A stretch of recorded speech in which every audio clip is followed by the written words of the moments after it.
who are connecting from all over the world. Thank you. I see the number is increasing, so thank you, all of you, for being here today.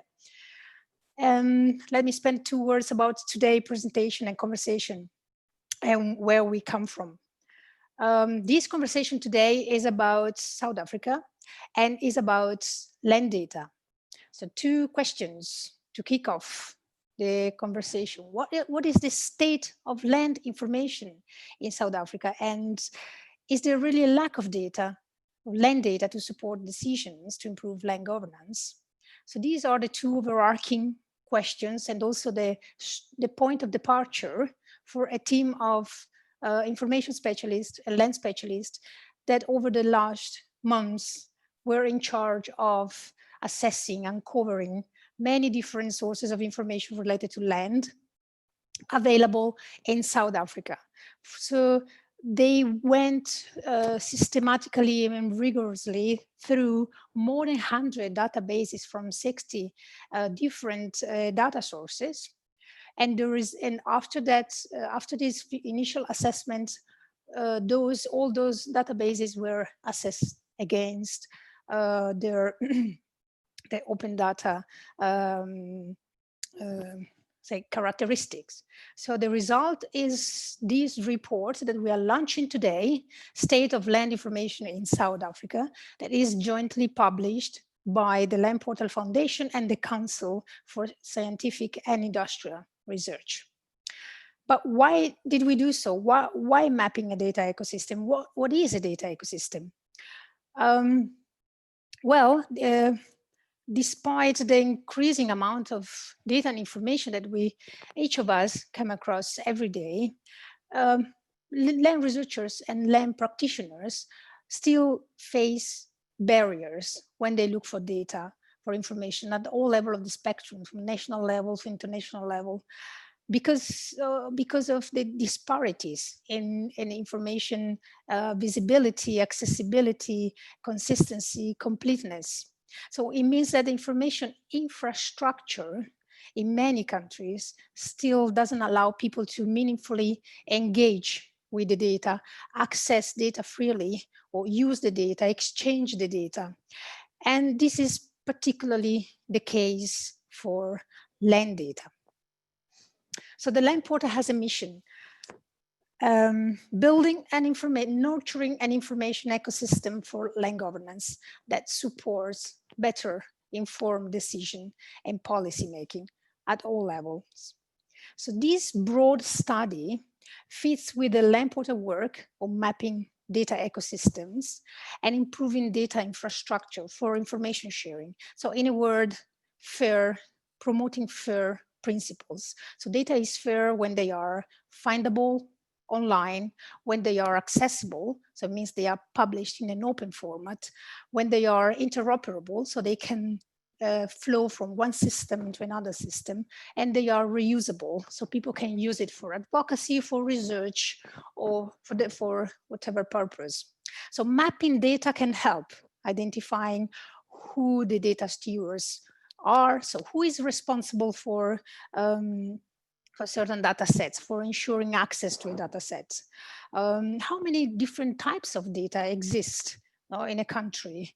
What data users need data for? So what is the relationship between the users and the data that they look for? So capturing the variety of ways that people interact with data is very important to understand the ecosystem and also understand where the gaps are, how we can improve the flow of information. And more in general, of course, this helps understanding how data could be used as a public good. To deliver public services, and what is an impact of having an open data ecosystem, or on the contrary, a closed data ecosystem on land governance. So the webinar today is the first of a series of 2 webinars dedicated to discussing the state of land data and information in South Africa. During this first webinar, we will invite our panelists to share their thoughts on the key findings of the report, if they recognize the challenges in the land data environment in the country, in South Africa, or if they see any opportunities for this report to support their work. Or to promote transparency and openness in the quality of data in general. The second webinar, which is scheduled on October 22nd, so please save the date for that, is meant to discuss informal settlements and access to data in time of COVID, a case for sharing data for decision making. So stay tuned for more on the SOLI South Africa on October 22nd from 3 to 4:30 p.m. South Africa and Central European time. So I would like now to introduce our great panel of speakers for today's session. I hope you can see all of them on the screen. We are very proud to have all these great panel of speakers who represent different sectors, academia, civil society, and the governments, and that they have different roles as information providers in South Africa. So we will be joined by Mark Napier, who is the principal researcher for at the Council for Scientific and Industrial Research since 2013. And today, he's the main author of the State of Land Information in South Africa report. He will present the main findings of the report in a minute. Dr. Napier has a wide range of research interests relating to land, urban tenure, housing, informal settlements. Siyabu Manona is the land information specialist for LandNess, Land Network National Engagement Strategy, and also the director for land and tenure reform policy and implementation at Pulisani. Then we have Sirina Coetzee, professor and head of the Department of Geography, Geoinformatics and Meteorology at the University of Pretoria. Ms.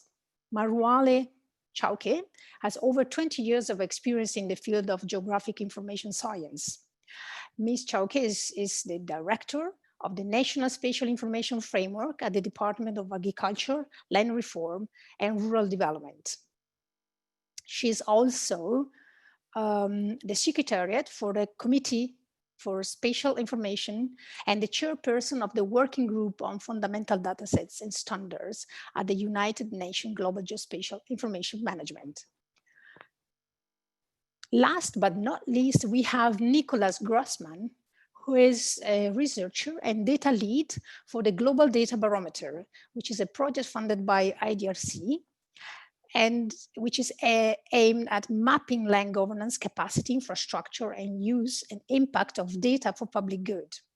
Nicholas is responsible for the land data module of the barometer, and land data represent one of the core modules of the Global Data Barometer. So let me now give the floor to Mark to present the main findings of the report. Over to you, Mark, sorry. Thank you, Laura, and good day to everybody. Thank you so much for joining us, and thank you again to the panelists. I'm going to just share the presentation.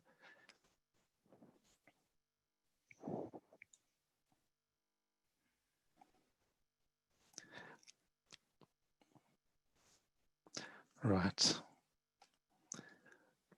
Okay, so the report that we're launching today, the State of Land Information in South Africa, I'm going to take us through some of the key method and findings, but I would urge people to also look at the detail, because there's a lot more detail than I can present in one presentation. And I think we want to also have the inputs of the specialists. I can't confess to being a specialist because there's so many areas that we covered in this work, as you'll see. We really value our relationship with the land portal. And I'd like to also thank Lizette May, who was the lead person from that side, along with Carlos Tejo.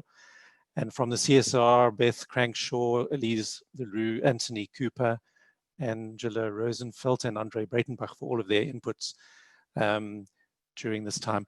It was almost a year's process, stretching through most of 2019, and you'll soon see the breadth of the whole study.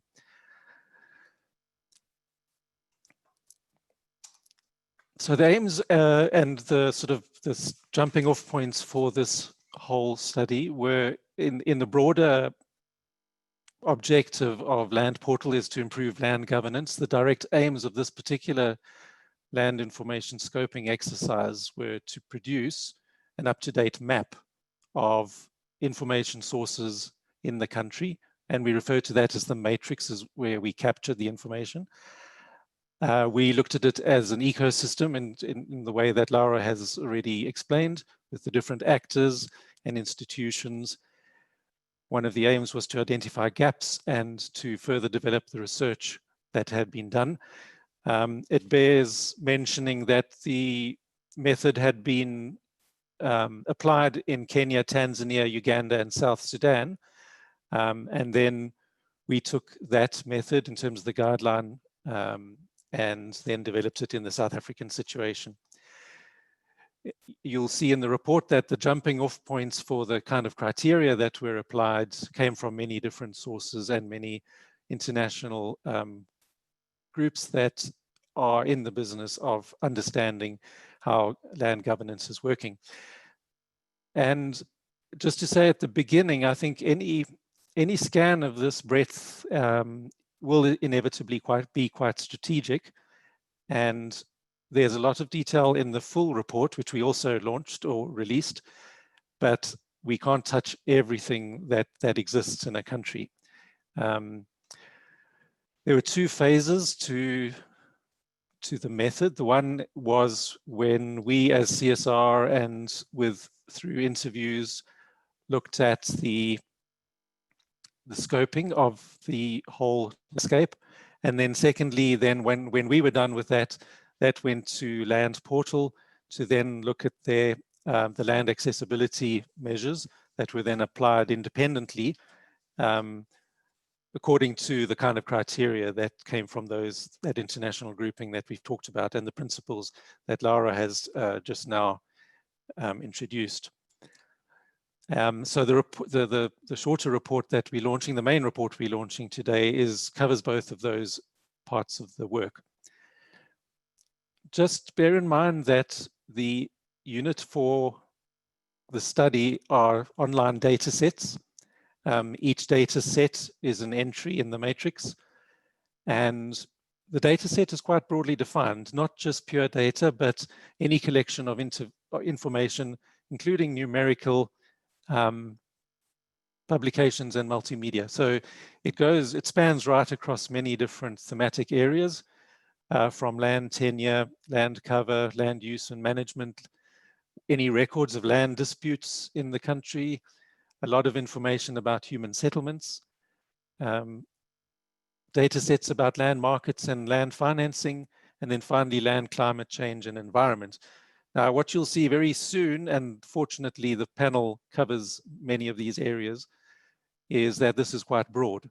And when we look at the findings, it's really what could we find over the time that we were doing the scan, and then to subject that to an assessment.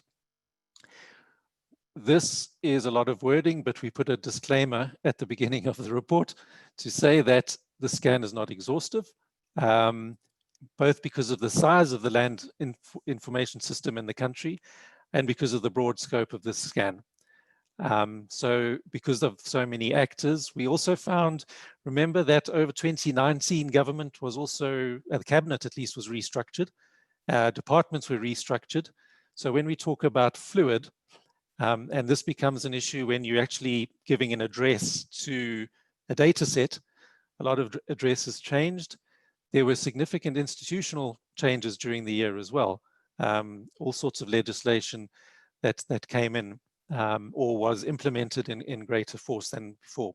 And again, we've documented that all in the report. So essentially, it's a snapshot. And even when I looked back to a scan we did 5 years ago, many of those data sets had already moved on either to somewhere else. And this is the point of this whole exercise, is to see the degree to which we can find this information. So it's not all encompassing, but we still maintain that it is a definitive resource for land data and information in the country at the moment. Just to give you a quick flavor of how we classified each data set, we found around just over 100 types of data sets. We focused more on government information because of the nature of the ecosystem. I should say at the beginning, we didn't go too far down the rabbit hole of the private sector data sets. And I know there's a great number of those. And in a sense, in an ecosystem, they coexist with government data in the way that the private sector works with data and platforms.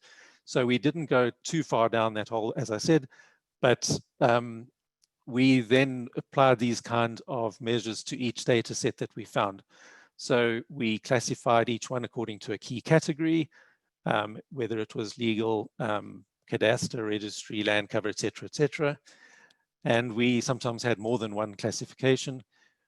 Each data set, the content of it could have been data documents or a combination of the two. We classified it according to the degree to which it covers the spatial area. And remember that in South Africa, with the municipal level land use planning, which isn't yet fully captured in a national data set, which I'm sure others will talk about, we couldn't go into every municipality. So we just dived into about 3 municipalities to see what it looked like.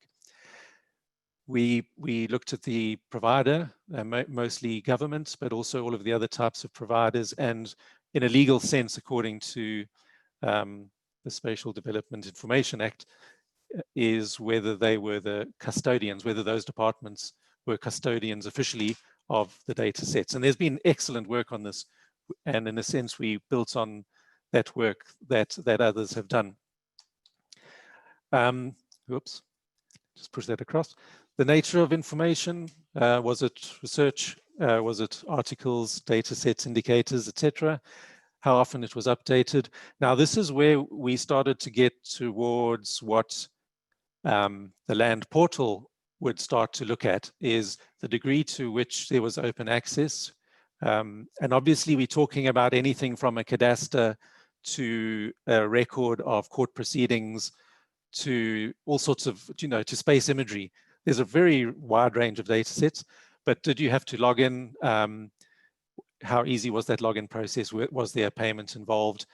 And again, because we were biased towards government, we were assessing it more from the government side, but also we tested it on a sample of private sector ones, obviously. And then we kept a narrative of each data set.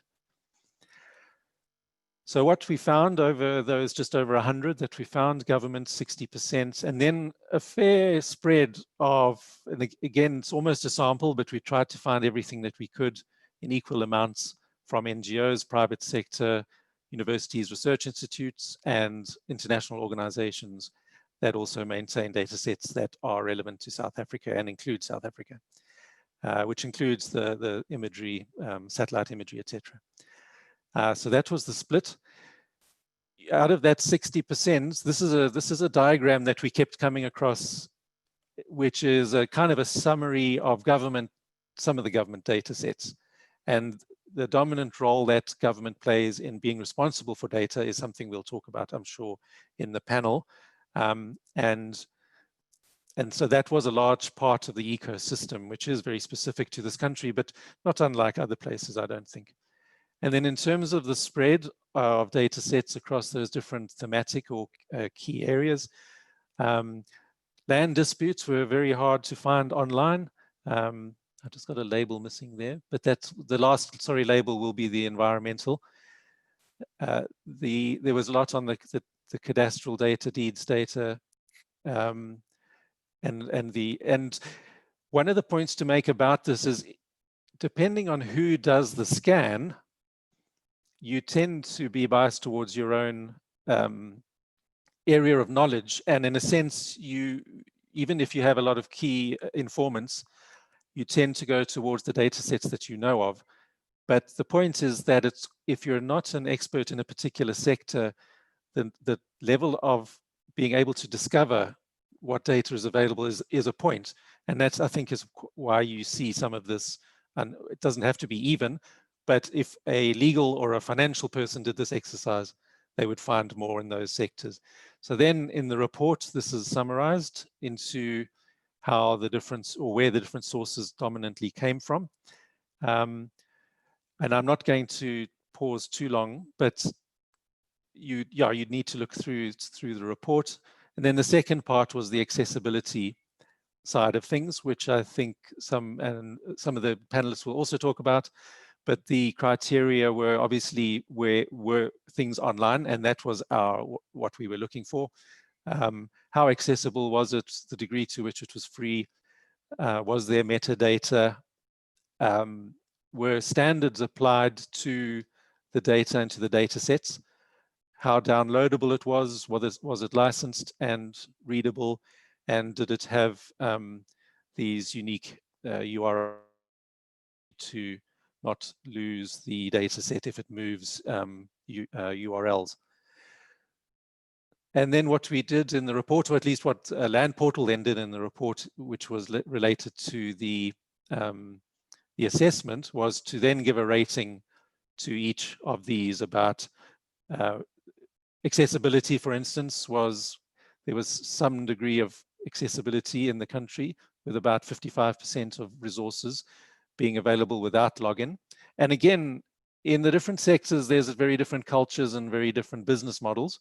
So this is a very blanket strategic view, and it does differ in the different areas of work and where the government is the custodian and the type of business models they're applying. The free unpaid side, we rated very well. Significant access to information in the country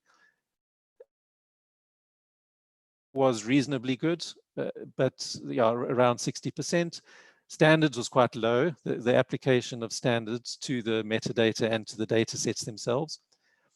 Downloadable, most 92% of data sets were downloadable, so that was very good.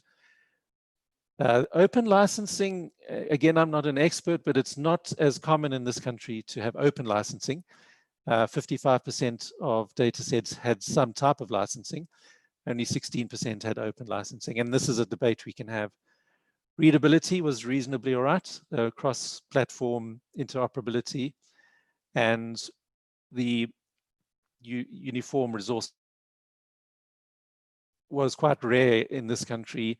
Something that we who are running a knowledge repository as well also find, as things move around, we struggle to find them again. And even something like changing government department names means you need these URIs to keep your data sets available.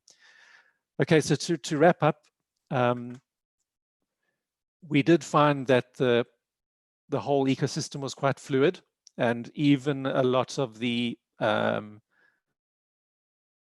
URLs that we documented in the full report, you'll find many of them have moved, and you've got to actively go and then find where they've moved to. It is quite fragmented, different cultures in different parts of government and agencies, and obviously across society. Difficulty in sustaining, and this is, I think, a huge problem with all of us, is how do you sustain a data set and maintain it? So if you get an injection of funding to establish a new data set, does that funding also cover longer term maintenance and even keeping it available and online after the exercise is done? And that's, I think, one of the biggest issues. And then often, I think a lot of our systems are quite structured towards the formal sector and people that are very connected, and navigating it is quite a mystical experience. I'm not undermining the role of experts and professionals, because that's essential, but there is a level of information that could be more easily available to people. Recommendations, I'm not going to go through in detail, but essentially an encouragement to continue the process of clarifying custodianship of data sets, which which I think is a very positive and strong process, which results in very good outcomes. Facilitating more equitable access wherever possible, and if the business model and licensing allows it, trying to have consistent data publishing practices and using standards. Even the culture of publishing your raw data along with studies is something that I think many people are still working on. And again, it's variable according to privacy and the degree to which you need to aggregate data before you release it. Open licensing, I think, is a discussion we need to have. The URIs we've talked about. And then I think we were quite interested in the role of civil society organizations and NGOs and the degree to which they're able to make their information and their data sets available. And there were some excellent examples of where this does happen, like the Slum Dwellers International settlement level data sets, but the degree to which we could enable more of that to happen. Okay, I think that was a very quick run through. Both of those, well, the reports are available on both platforms, the Urban Knowledge Exchange and also the Land Portal. And I really look forward to your comments and engagement. Thanks, Chair. Thank you, Mark. Thank you for this excellent overview. As Mark just said, the report is composed by two different documents. One is the document that you see on the screen now, the State of Land Information, that is the accessibility, and the scoping document is a document that is linked to these ones. So the overall research, say, is resulted in these two main documents, and both of them are freely accessible, downloadable, and reusable by any of you. So let's now shift to the dialogue to our panelists. And I also see that the questions have started coming in. So thank you for being so engaged. We will address your questions in a little bit. So let's first start a dialogue with the panelists that are here today. And thank you to all the panelists for reading the report, consolidating your feedback. So let's start with Marwale. So just one comment before we start. As Mark said, the reports looked into different data providers. So we look into the government, academia, civil society, because as a land portal approach, we believe that the whole information ecosystem is really composed of different providers of information systems. So the more diverse the ecosystem is, the more I think open and democratic in our point of view the information landscape is. So let's start with the government first. So Marwale, as a government representative, do you think that the report capture the actual state of art of the information landscape in South Africa, or is anything that surprised you? And also, is this report useful? Provide any indication to what needs to be improved in the data sharing, data use practices in South Africa? Over to you, Marwale. Oh, thank you, Laura, and definitely, and appreciation goes to the team that prepared this report. And what is important from government perspective is to assess how this report is contributing to the bigger plan of government. And one of government's key focus area is the implementation of the National Development Plan. And from the National Development Plan, we have what we call the medium-term strategic framework, where in priority 5 of that framework is about spatial integration, human settlement, and local government. Again, government is also focusing on the district development model, which is about identifying development spaces in the form of land that can be used as centers of service delivery and economic development. Now, looking at the report, the state of land information, it does provide an opportunity to see what data resources are available, identify the gaps in terms of land information management to deliver on spatial integration and the district development model. Now, from an SDI point of view, we do wish that the report went beyond just assessing the availability and accessibility, but also to cover issues of usability. But we understand that that was not part of the study. Now, answering the question of if any of these findings are surprising or not, I would say definitely not. Just some thought is that it is expected that government will be the main custodian of the land information because that responsibility is assigned through legislation. So that is not a surprise.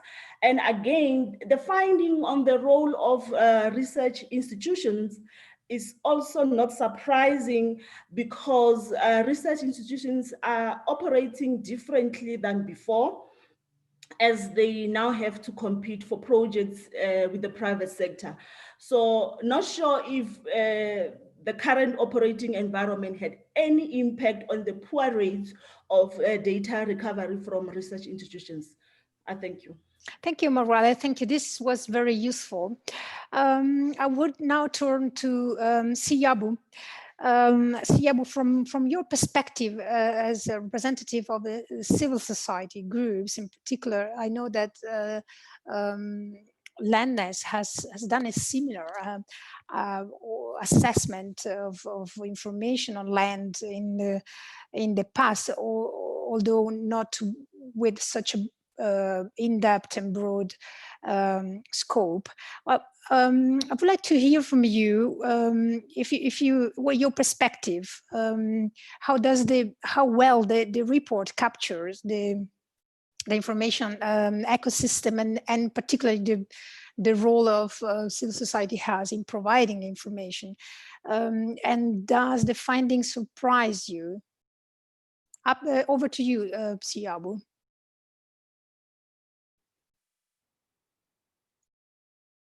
You need to unmute yourself. Yeah, okay. Yeah. Now we can hear you clearly. Yes, yeah, over to you. Let me say thanks to Mark. Good report. This I call this a good straw dog, a good point to start. You cannot move forward if you do not know where you are. It gives us a measure of where things are. For me, it's not about this report. It's about what the report means to a whole range of stakeholders at different scales, starting from Land Portal, which is international in this case, to local communities. Now, having said that, as Mark indicated, there is no way a report of this nature can do everything to everyone. So that's an important point. So as we criticize the report, it should be very clear that there's no expectation that it could have done everything to everyone. Now, the one issue I want to make is that there is a fundamental flaw around assumptions about land. What is land? What is the ontology of land? Once that is not clear, we then move with assumptions that land data is known and understood. Every government department has got its own understanding about what land data is. Even within one department, there are different ontologies of what land data means. So that's the first issue, which we need to grapple with. It's got nothing to do with this report, but it's something about the context and the ecosystem in which we operate. Then the second one is I think some of the findings about the data in South Africa are a bit generous, largely because of the quantitative methods used, which are understandable in my case, in our case from the civil society perspective, because Land Portal wants to compare countries, differences between countries. But the issue which becomes a problem is that data in South Africa is fragmented. It's fragmented within departments, within spheres of government, and throughout the country. Let alone the fact that we don't have a concept of what land data means. Each one, GIS people think that's land data. Housing people think that's land data. Hydrology, water people think that's land data. Environmentalists think that's what land data means. We have a consensus on all of this. These are issues which are way beyond what this report could have covered. One of the issues I would like to raise within the Department of Rural Development, Agriculture, Rural Development, and Land Reform, we don't have data on land claims that's published. We don't have data on land redistribution, which is the most topical issue in the country. And then what is land data if and openness if all of those are not clear from the start? The main reason I'm raising some of these is from the point of view of civil society. We need to have goals, and the goals are set out in the Constitution. It's transparency and accountability, which have never been translated into legislation. That's the big problem. It's got nothing to do with this report. So, thank you. Sorry. Yeah. Thank you, Siyabu. I will give the floor to you again, but thank you for this initial thought, very provocative and very good food for thought. Thank you for raising also the issue of the tension between comparability and granularity of information, which is definitely one of the issues that we try to address with Mark in this report that we came across, of course, and is one of the questions that we ask ourselves, no, to how to really address it. And also thank you for making clear that such a report cannot really cover everything.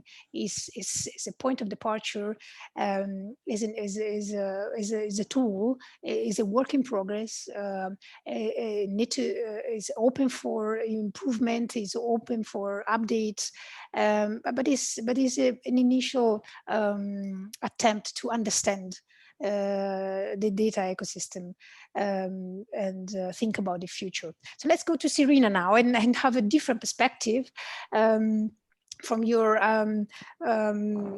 from a view as an academic expert, but also very active in promoting standards and information sharing. Serena, what is your general impression about this report? Does it help understanding the data ecosystem in South Africa? Any surprise to you? Over to you, Serena. Thanks, Laura. Yeah, I also, like Marualo already stated, no surprises really, but I think it's a very useful document to give to students so that they can get an understanding of what is available in South Africa in terms of land information.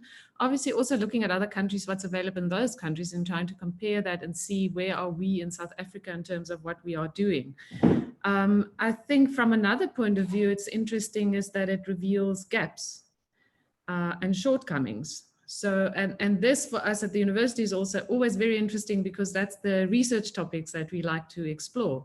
So very prominent is that we don't have land information, or a lot of land information is not available digitally.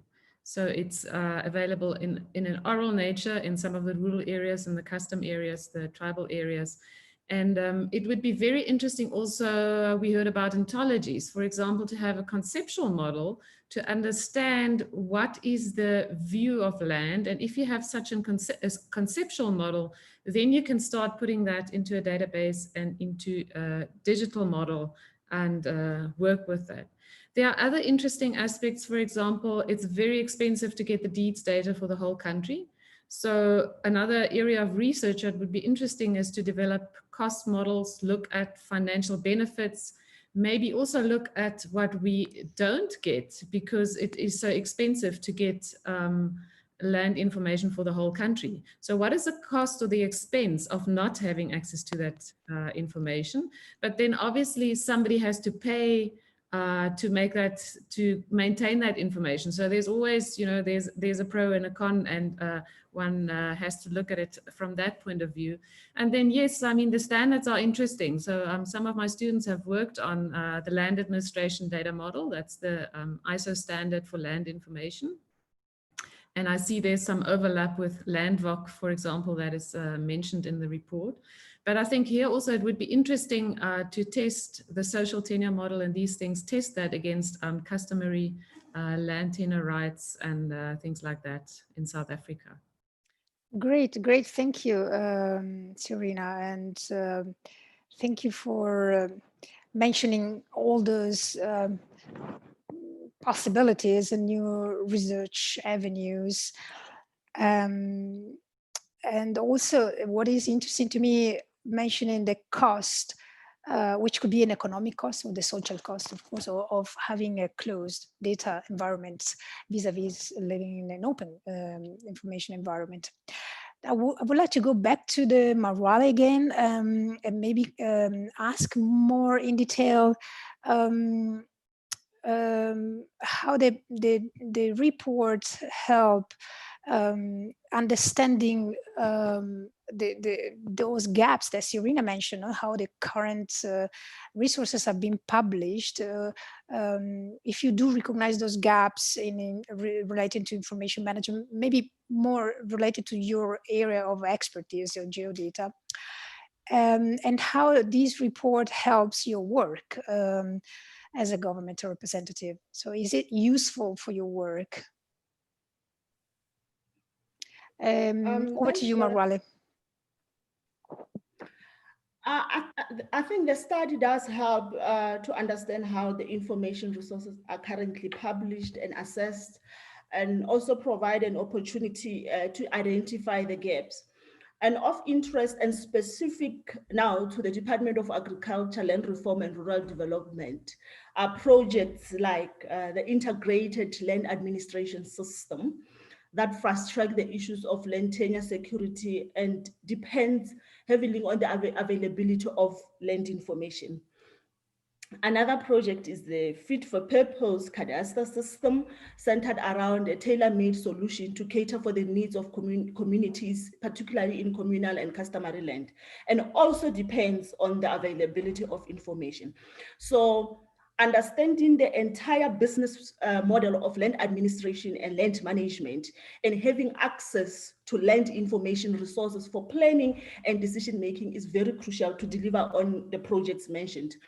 Therefore, how these information resources are published is very important to the department as the user of this information.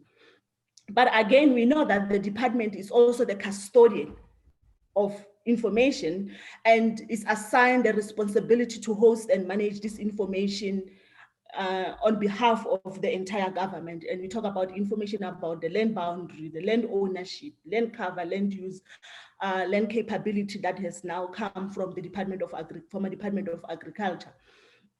So it is important that this information, these resources are published and assessed, and it will help the department as a data custodian to measure how well are we doing in terms of adhering to prescripts of promotion of access to information, which is one of the fundamental of data custodianship. Thank you so much, Marwale. Serena, I will come back to you again to better understand a little bit the nuances around data management and those gaps. You have already mentioned somehow some of these gaps and how your students are picking up and different possibilities of different areas of work.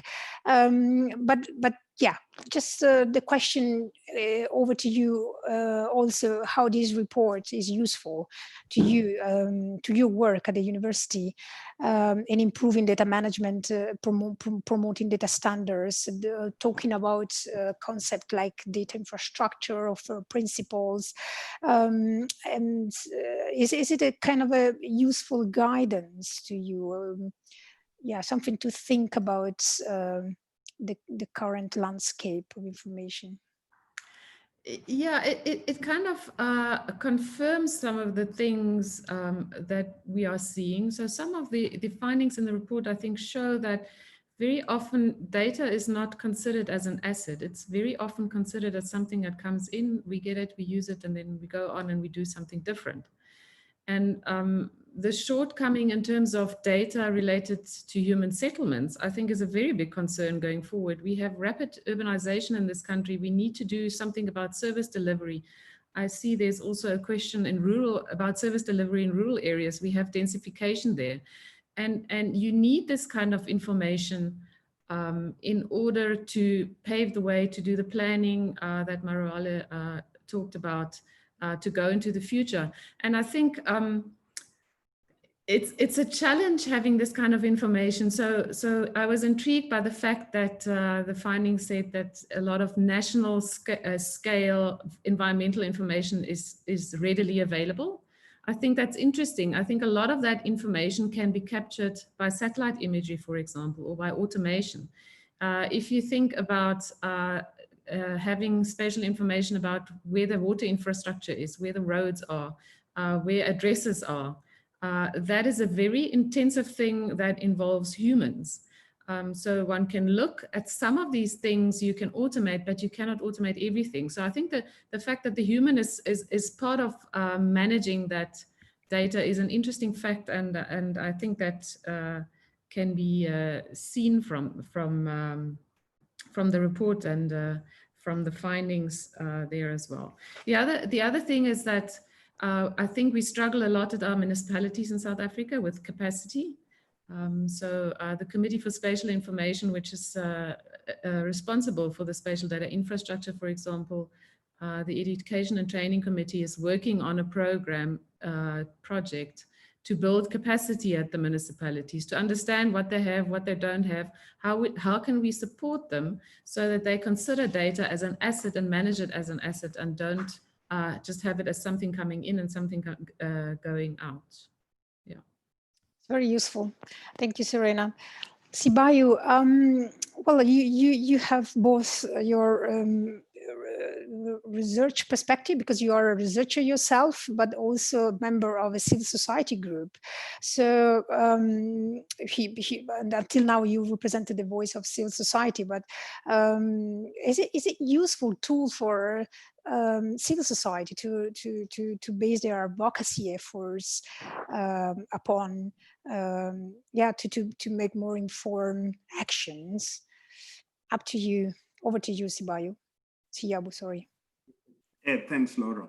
I think it's a repeat of what I've basically said. Useful starting point from us as civil society organizations. The starting point is the vision of the country. The vision of the country is entrenched in the Constitution. We've got two key principles: transparency and accountability. How do those get translated into something that is real, that is practical in law, that are testable, whether you've been transparent or accountable? This is the big problem. So for a report of this nature, it needs to help us to measure where we are coming from, or where we are, paint a current picture, and where we are going forward. Open government data is a moving target. It's not a fixed thing. As we move forward, new forms of data emerge, and how we measure transparency and accountability is how many new forms of data which were not in the open, which were not published yesterday, are published today.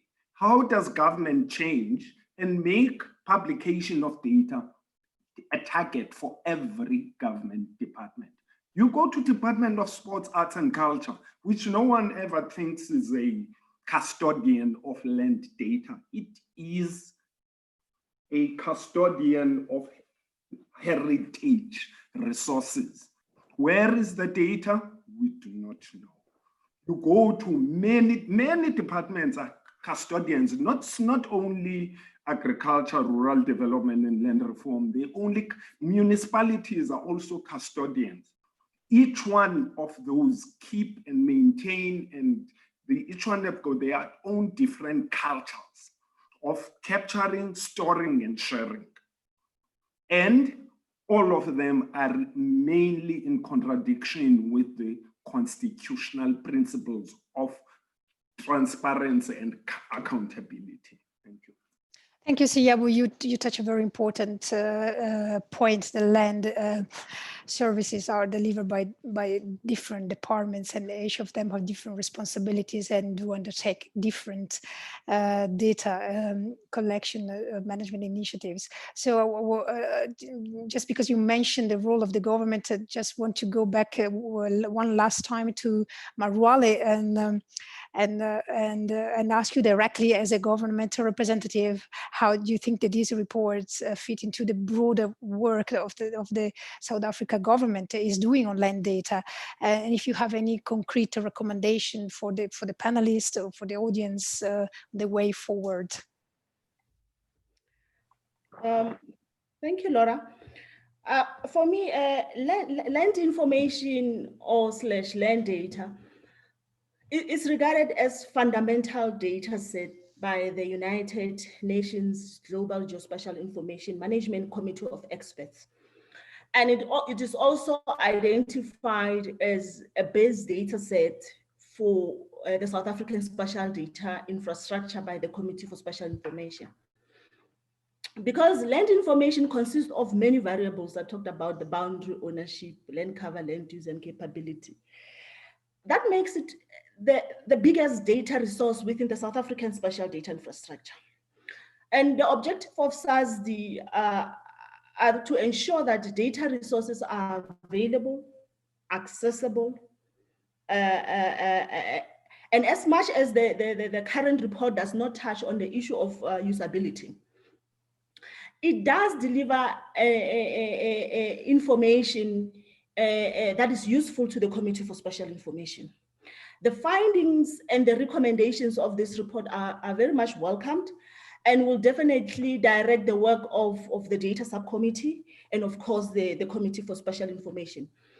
The findings and the recommendation will also direct the work of the Secretariat, that is the Directorate National Spatial Information Framework, to know how best to support organs of state, and in particular municipalities, ensuring that we are enforcing certain prescripts of the SDI Act, such as the capturing of metadata and also adherence to standards.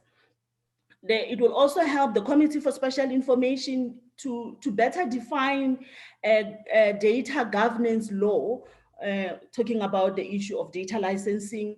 It will also help data custodians to improve how they manage data and also clarify the role of data contributors, especially in managing the flow of information from the local to the national level, vice versa.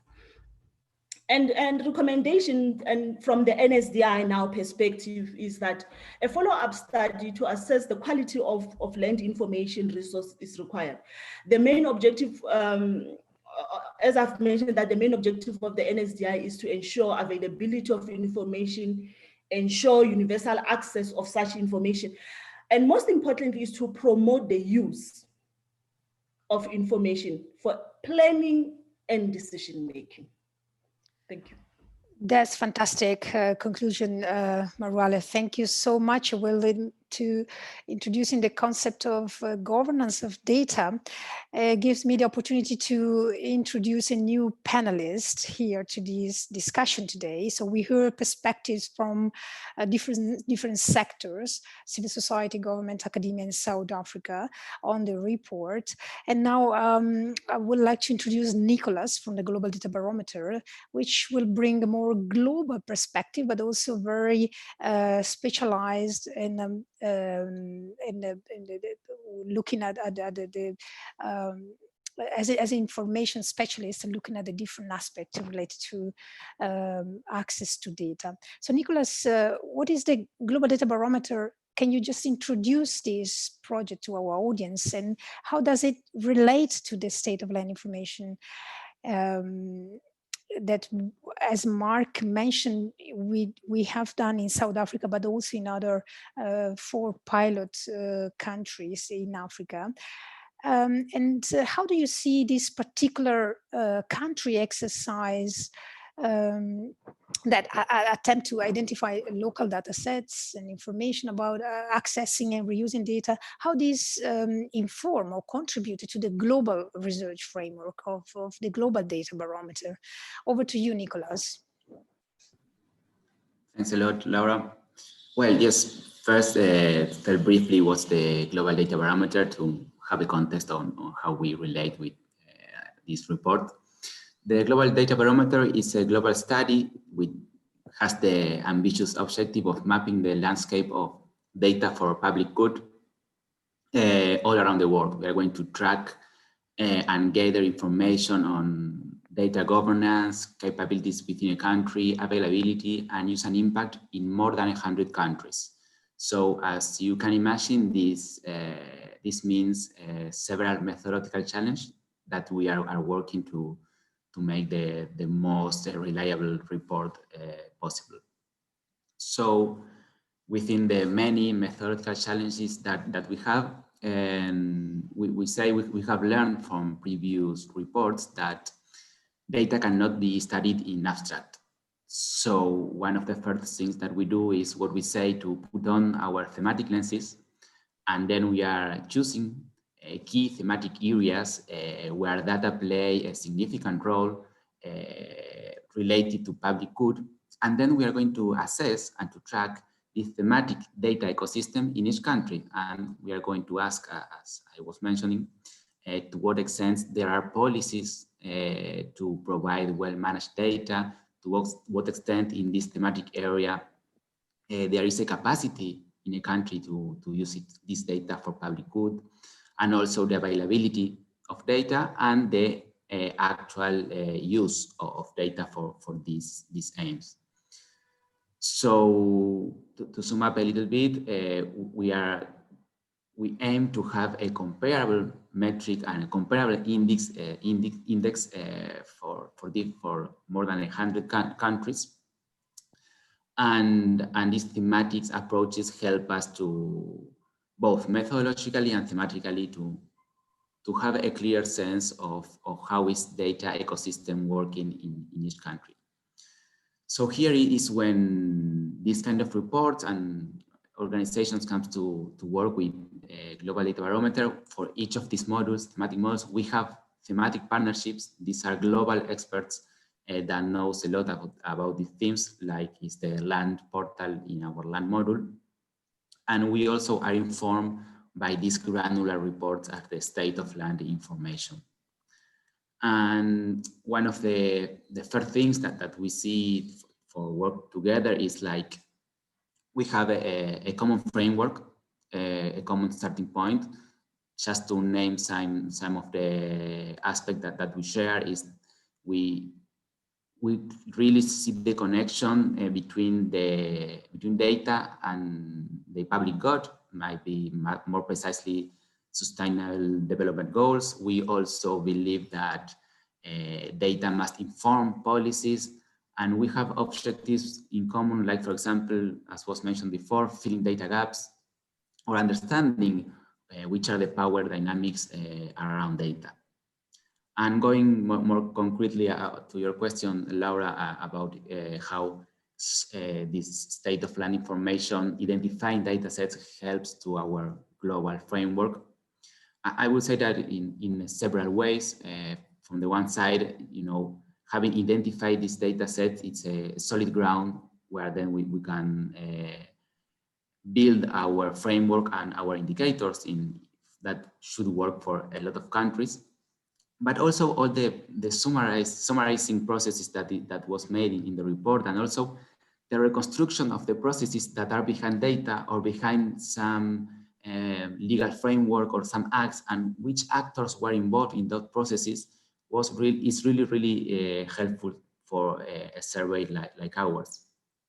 And also regarding the matrix that Mark mentioned before, having identified these key categories and which datasets are available, who are the custodians, and also knowing what kind of organizations are responsible for these datasets is very useful to build our framework, our indicators, and every step in our research, and also identifying blockers and tendencies inside the country.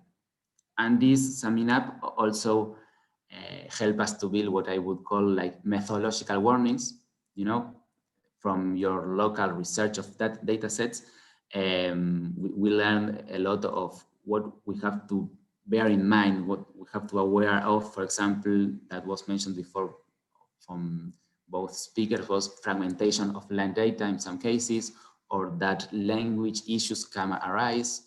And all these things that we have to bear in mind to build our framework and other parts of our research. Thank you. Really helpful and useful comments and remarks, Nicholas.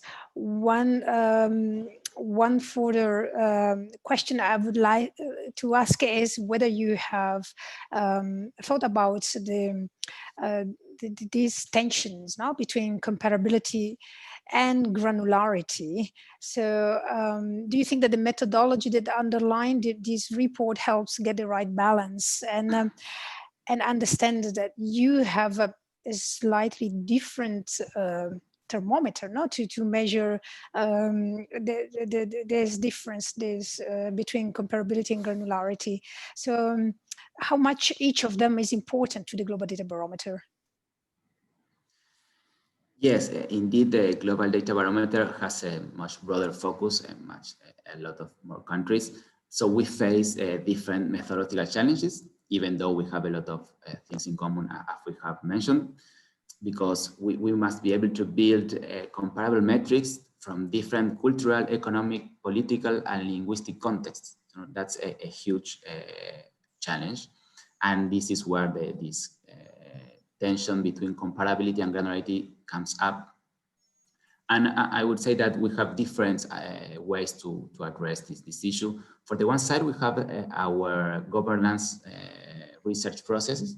What this means that the Global Data Barometer is built by a network of global organizations, but also we are building a network of regional hubs that are regional organizations that are going to be responsible for being a custodian of the locality of this report, to be aware of local issues. They are going to be responsible to supervise the work of the national researchers that are going to be carry on the survey in the field. And also we are going to have regional and thematic reviewers. So this is a governance build to sort in some way this tension. But in the other hand, we also have articles, surveys, and research like the state of land information that really help us to sort and to deal with this tension. Because I'd say that if you want to build a comparable indicator, a comparable index, you must be aware of granularity, because that helps you to build framework and to build your metrics. But also, if you want to build, as you have done, a very local and granular study, you must be aware also of global tendencies and what could be comparable. So, and you have done that and you have shown that in the report. So I would definitely say that this kind of report, and this particular report was really useful. I would say it's like going to the field before going to the field. It's like we are learning a lot before we carry on our study, and this helps us a lot to think how to make a comparable index, bearing in mind granular details that could rise up in different countries. Just That's to great. naming, sorry, yeah. No, great, Nicholas. This is really very important thought. Did you have any, let's say, last comment and thought about how this report would contribute to the global conversation around land data, which is the main, I understand, the main goal of the Global Data Barometer, no? Putting land data sharing higher in the global agenda. So how do you think this, just one last thought about that? Then we go to questions from the audience. Thank you, Nicholas. Sure, thank you, Laura. Yes, I think that this may happen. This happens in different levels of analysis. First of all, understanding how land data works also gives a lot of clues of how land data in general works and some tendencies of it. And also from an institutional and strategical point of view, putting all these themes into land data into agenda in 1, 2, 10 countries is really important, because there are a lot of actors, institutions, governments, regional organizations that are getting in touch and are working on this data.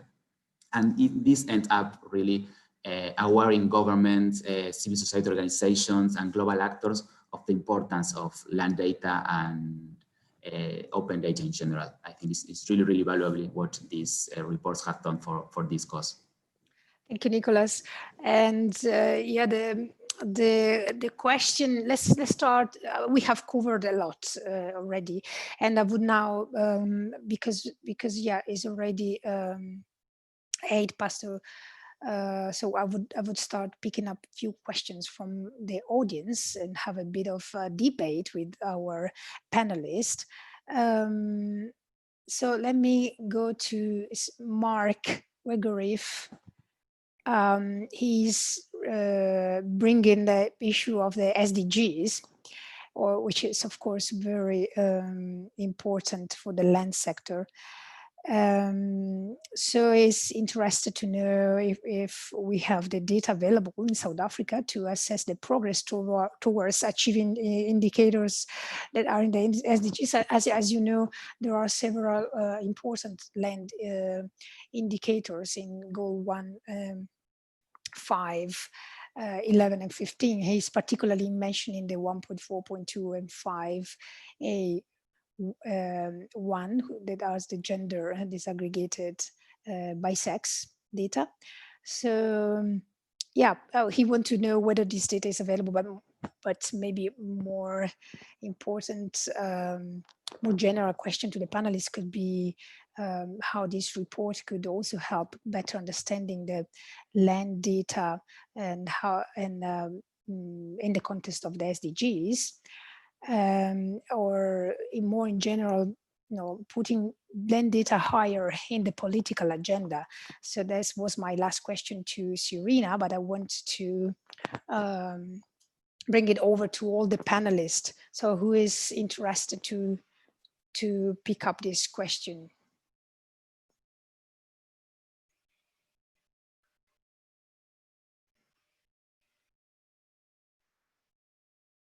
No one? Serena, you want to try?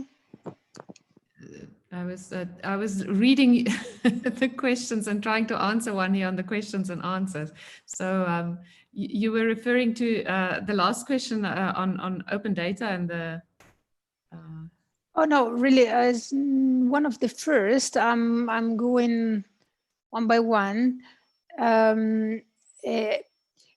Mark is interested in to know if we have the data available in South Africa to assess progress towards achieving the SDGs, in particular the those data related to so yes, some of that information is available in the deeds, but I mean, as the report also points out, in those areas where we want to make a change in terms of inequalities, a lot of the time that information is not available because it's not available in a digital form, so it's very difficult to do. And the question that I was looking at was further down, also a question by Mike Barry asking, I mean, if you have an online view of a map and all the deeds information, it's maybe a bit similar to OpenStreetMap, but add to that also the land parcels and the deeds information, in other words, the trace of ownership going back. Is this not what most people need? So yes, probably this is what most people need, but the fact of the matter is if you want to do an assessment of the country in terms of gender or in terms of tenure rights, you need the data set for the whole country, and getting that data set is expensive and difficult, and linking the deeds to the land parcels is not a simple exercise. There's lots of room for error. So there are only very few organizations who can afford that data, who can make that data available to others. So I think there's quite a large barrier to entry in terms of analyzing that data and then making statements about are we improving on inequality? Are we improving in terms of SDGs? Because it is not so easy to get the bulk of that data. It's not like you go to OpenStreetMap and you download everything for the whole world, and then you can do any analysis you want. It's first of all, there's a cost, there's quite a considerable cost, and second of all, there's quite a considerable cost in cleaning and preparing the data so that it can be analyzed, and then third of all, it also needs to be analyzed. Thank you. Can I just chip in there? I think yes, I agree. please. Yeah, taking Serena's point forward, I do agree with the point she's making. On the SDGs are not spatial data reliant. It's development data that is broader than spatial land information, which is about the point I was making earlier. We cannot think that land is space, it's about the spatial things. It's about the water, it's about the air quality, it's more than just the horizontal space. And SDG data is unavailable. There is no conscious effort to make it available as a country in order for us as a country to comply to two constitutional principles: accountability and transparency. All these other problems of fragmentation are just excuses that we keep peddling along the way, that things are not the way our data is fragmented. Why? It's because we have not developed as a country legislation to say, what does it mean to be transparent under these specific circumstances? What does it mean to be accountable? That's where we need to be going as a country. And a report of this nature gives us a point, a coordinate, a point of departure. So it's not about whether this report is here or there, but it helps us measure ourselves against the goals of the country. We cannot continue on these divergent visions of what land means, what land data means. Thank you. Maruale, do you also have any thought on the SDGs data, how these reports can be related to that? And thank you, Laura. I quickly went to those SDGs just to understand what they are. And I looked at SDG 1, and the goal there, it calls for the end to poverty. And how do you end poverty? You have, one of the measures is to increase production in agricultural sector, and I quickly went to our departmental outcomes, and we talk about we need to have a redress and equitable access to land and producer support. We are working on increasing production in agricultural sector. We talk about increasing market access and maintenance of existing markets. And we talk about integrated, inclusive rural economy. And that's how we will fight poverty.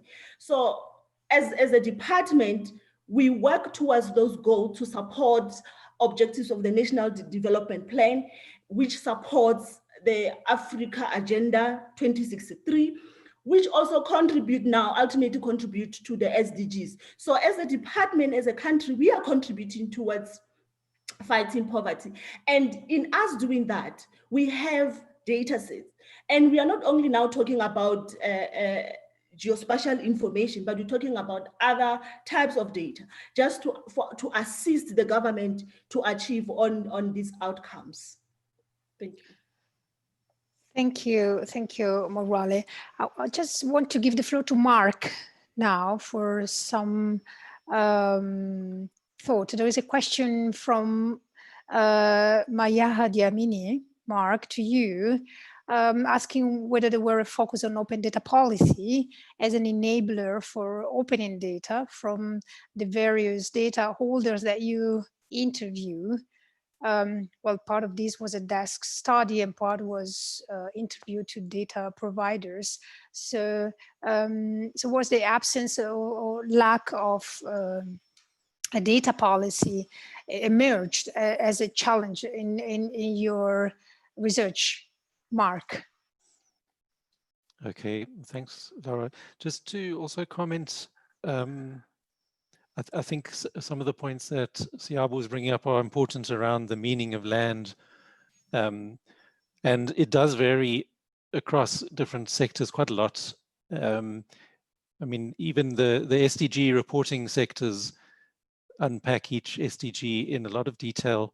And I've sat on the UN reference group for the human settlement side of things, and they go very deep. And I think the cultures of how we regard information is different in the different sectors. And environmentalists have a very different view to, you know, human development people, et cetera, et cetera. But I think those points are being made, and I enjoyed Professor Kutsia's examples. So where we actually have examples of when something is open and when it's not open, we need to address these things quite specifically.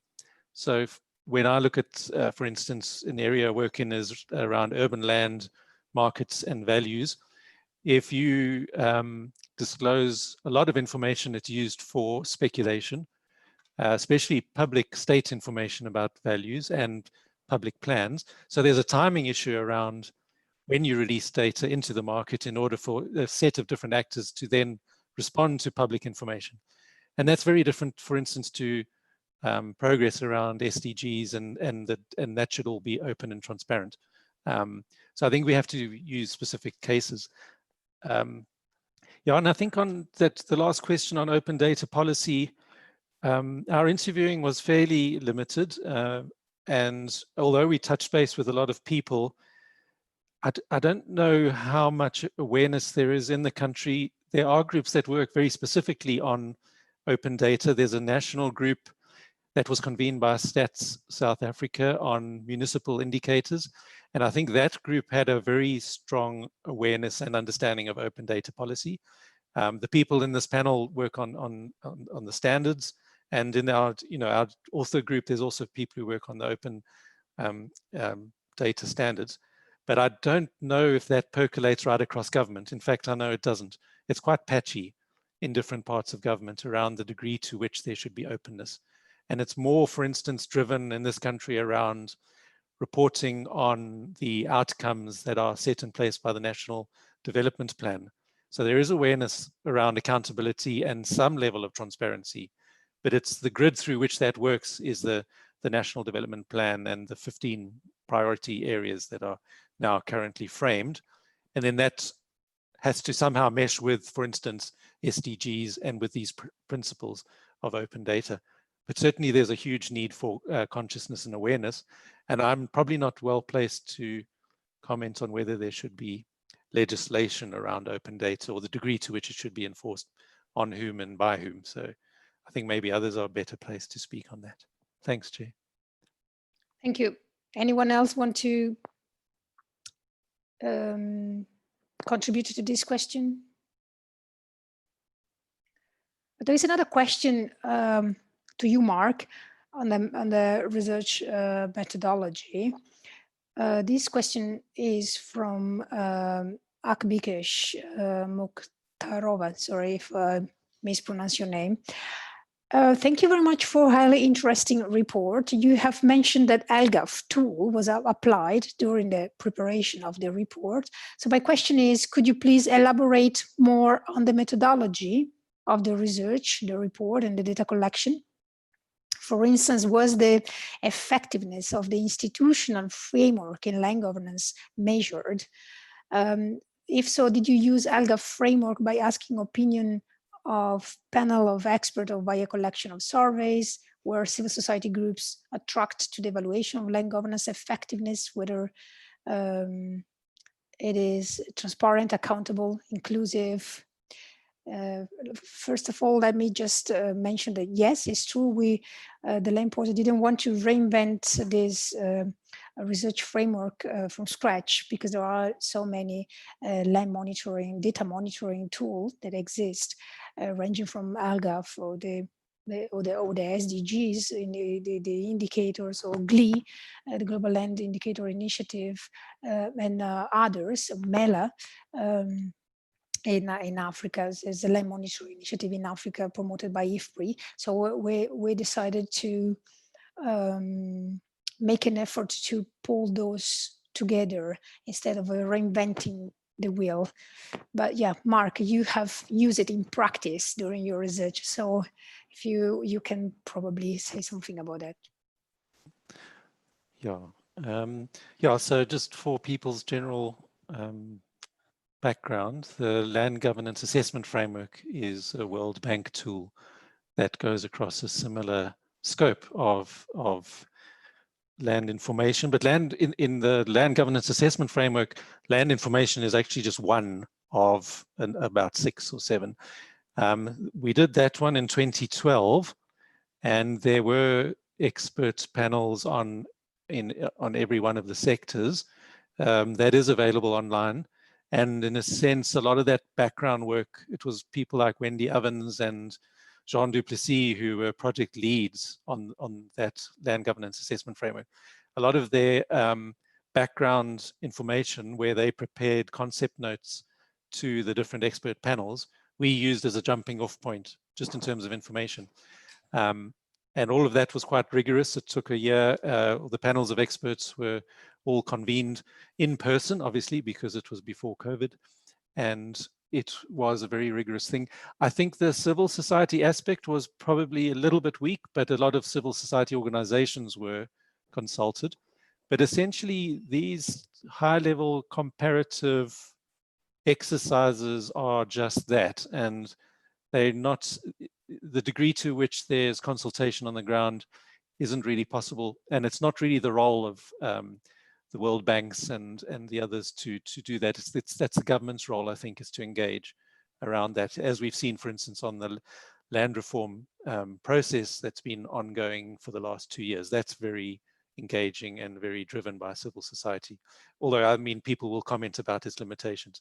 So, yeah, that's a bit of a general response, but yeah, we built off the Land Governance Assessment Framework that gave us a lot of the depth. And then this exercise was essentially desktop. So if you take it that somebody in the country is trying to look for information, for instance, about informal settlements, the degree to which, where are informal settlements today in physical space, there's amazing amounts of information you can find. it's surprising how much you can find, but it takes time to look for it. And I think and it's in different formats, and it's sometimes very hard to know what the quality of the data is. So that was the breadth and the limitation of this exercise. But yeah, certainly that LGAF was important.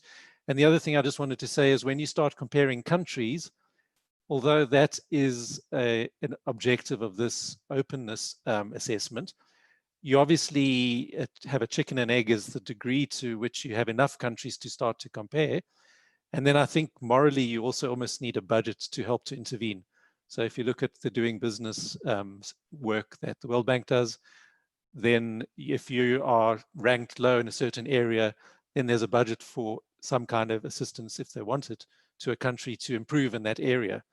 So personally speaking, it's worth maybe comparing countries if you can help. And if that ranking makes some kind of sense in encouraging people to perform better. But in the move towards open data, I think this does have a role, is that once we have the critical number of countries, and other people do, other kind of openness indicators is the degree to which we want to see how we're doing in a world context. But it is complex and it's political. Thank you. Thank you, Mark. We have 3 minutes left, so no time for questions. There was a question for Marwale, which was about the Department of Agriculture and Land Reform and Rural Development is working on an integrated land administration system. A broad vision in this regard is crucial for improved land reform and sustainable development going forward. So will the department be taking the recommendation of the report into account? I would take this question to you, Marwale, to give you the opportunity to share your last thought, and then I will go for a round of last thought from all the panelists before closing. So to you, Morale, your last thought about whether the report recommendations will be taken over by your department, or any last thought you want to share with the audience. Thank you, Marwale. Definitely. The report will be presented to the department, and as I've indicated before, that it provides a very good base to understand what information is available and to identify where the gaps are, and maybe for the department to start working at closing those gaps to ensure that when we provide a land information ecosystem, it's all parts working together for a functional ecosystem.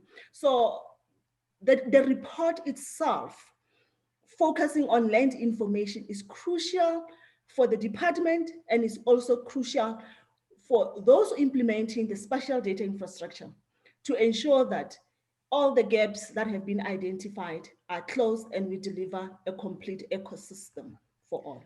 Thank you. Thank you, Marwale. This was very useful. Sarina, one last thought from you. Take away from this discussion. Yes, thank you. I think we talked a bit about open data in South Africa and the need to raise awareness and how open data supports transparency and accountability. And I just want to relate that story of our first census in 1996, and we had to buy the data, and there were about 3 customers in the country who could afford that data. And then after the Promotion of Access to Information Act came into play, now everybody has got access to that data, and it's been used immensely to identify areas that need development. So imagine the same for the land information in the country. Thank you, Serena. Siyabu, your last thought before closing the panel. Thank you. My last word, there's 2 things. The first one, there are multiple custodians and fragmented, broken custodians of land information in South Africa. That's where we are sitting. The second point I would like to make, we do not have a national land information system in the country. We have simply taken what was there from the colonial apartheid past and moved with it, and simply put in pieces of new legislation that help us go forward. So we as a country you need to use a report such as this one as a starting point to measure what does our constitution instruct us to do, how far have we moved in that direction? Thank you. Thank you. Mark, over to you, your last thought.